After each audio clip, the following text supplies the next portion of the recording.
आज हर एक मनुष्य जो है जीवन जी रहा है और जब वो जीवन जीता है तो इस तरीके से कर्म करता है कि चाहता है कि मुझे सुख मिले और शांति मिले और मुझे आनंद मिले। लेकिन उस आनंद को पाने के लिए उसके प्रयत्न भी ऐसे होते हैं कि जिससे उसको आनंद प्राप्त हो। लेकिन कुछ मनुष्य जो होते हैं हमेशा दुखी रहते, अशांत रहते, परेशान रहते हैं। ऐसा क्यों होता है?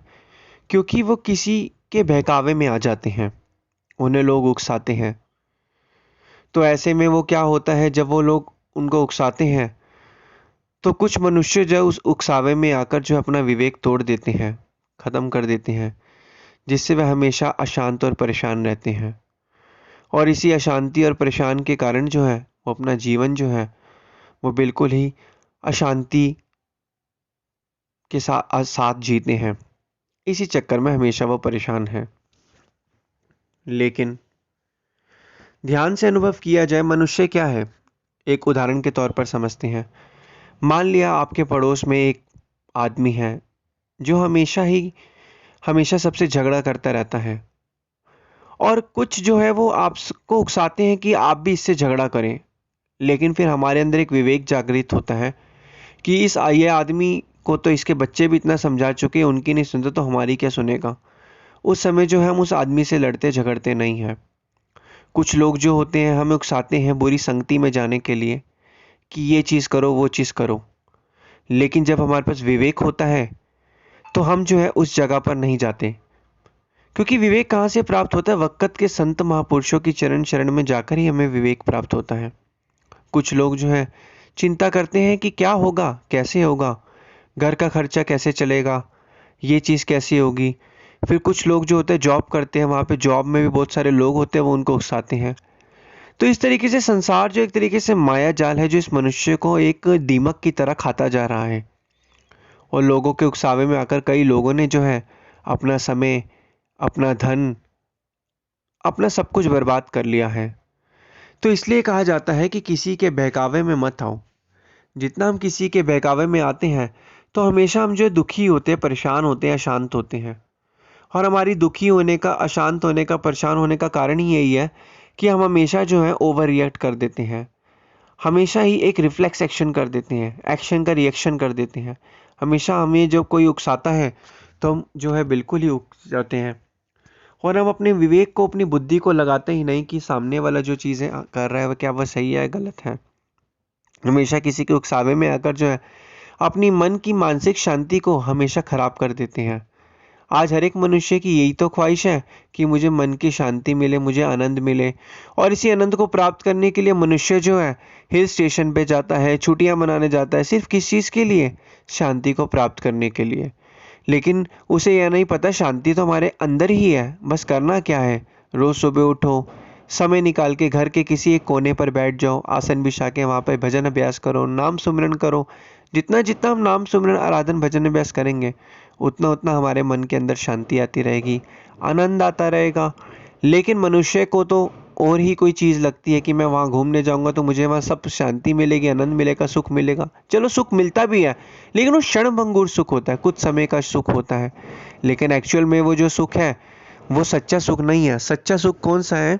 सच्चा सुख जो है सिर्फ भक्ति के अंदर है, जो मनुष्य को वक़्त के संत महापुरुषों की चरण शरण को प्राप्त करके ही मिलता है। लेकिन मनुष्य जो है हमेशा काल और माया के चक्कर में फंसा रहता है, अज्ञानता के कारण जो है अपने सच को भूला बैठा है।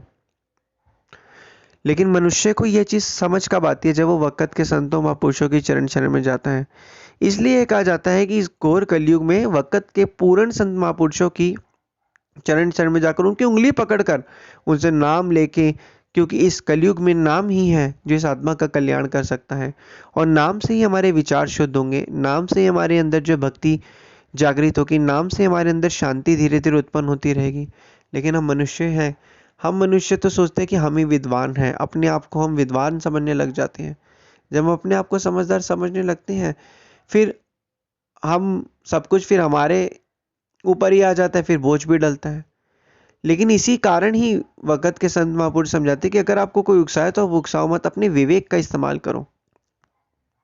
और मन की शांति तो हमारे अंदर ही है। जिस तरीके से मान लिया आपकी कोई एक अंगूठी जो है कहीं घर में ही खो जाए, और अगर आप उसको, आपको पता है कि अंगूठी घर के अंदर ही खोई, और अगर आप अंगूठी को बाहर ढूंढो तो समझदारी वाली बात है कि अंगूठी आपको बाहर मिलेगी ही नहीं। अंगूठी आपको कहाँ मिलेगी? आपके घर के अंदर ही मिलेगी, जब आप घर के अंदर अंगूठी को ढूंढोगे। लेकिन हम क्या करते हैं, शांति हमारे अंदर ही है, लेकिन उस शांति को प्राप्त करने के लिए हम बाहर संसार में, संसार की चीज़ों को, संसार की मोह माया में इतना उलझ गए हैं कि हम सोचते हैं कि वहीं से शांति मिलेगी। एक उदाहरण के तौर पर हम समझते हैं कि आज हम कहीं घूमने जा रहे हैं। हम चाहते हैं कि अरे हम वहाँ जाएंगे तो हमें एक मज़ा आएगा, हम घूमेंगे, शांति मिलेगी। चलो ठीक है, अब आप अनुभव करिए जब आप वहाँ घूमते हैं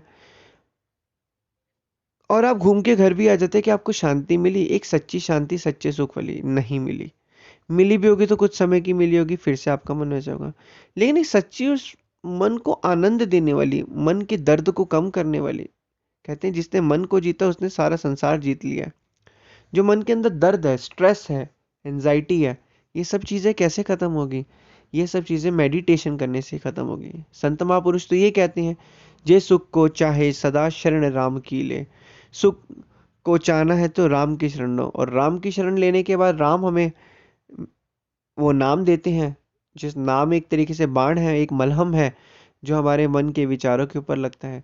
और जितना जितना ये मलहम लगता रहेगा, उतना उतना हमारे मन के अंदर शांति मिलती रहेगी, आनंद मिलता रहेगा, और जीवन जो है सुख और शांति और आनंद से व्यतीत होता रहेगा। लेकिन इस घोर कलयुग में माया का इतना प्रकोप है, कलयुग के अंदर इतना प्रकोप है, संसारी चीज़ें हमें इतना आकर्षित करती है, आंखों से, हमारी इंद्रियों के माध्यम से हमारे मन के अंदर प्रवेश कर जाती हैं, कि ना चाहते हुए भी हम उन सभी चीज़ों से अपने मन को नहीं निकाल पाते। लेकिन गुरुमुखो, एक चीज़ आप हमेशा याद रखिएगा, मन सिर्फ आदतों से चलता है। आप अनुभव करिए, बचपन में जो चीज़ें आप सोचते थे वो आज आप नहीं सोचते हो, जो आज आप सोच रहे हो वो कल नहीं सोचते थे। तो इसका मतलब मन अवस्था और आसपास के वातावरण के अनुसार चलता है। आप जहाँ पर जाओगे मन आपका वैसा हो जाएगा।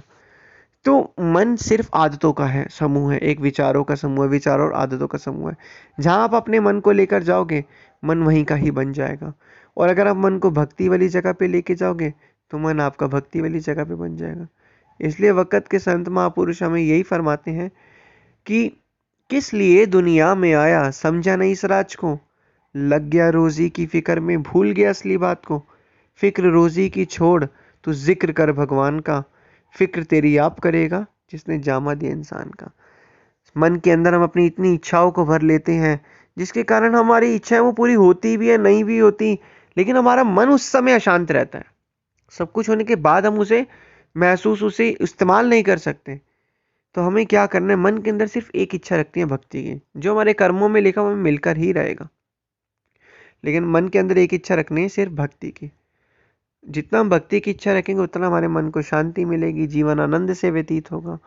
और इस घोर कलयुग में जो है, हमारे एक सारे वक़्त के संत महापुरुष हैं, उनकी आज्ञा और मौज में जितना चलेंगे, हमारे मन को शांति मिलेगी और जीवन जो है वो आनंद से व्यतीत होगा।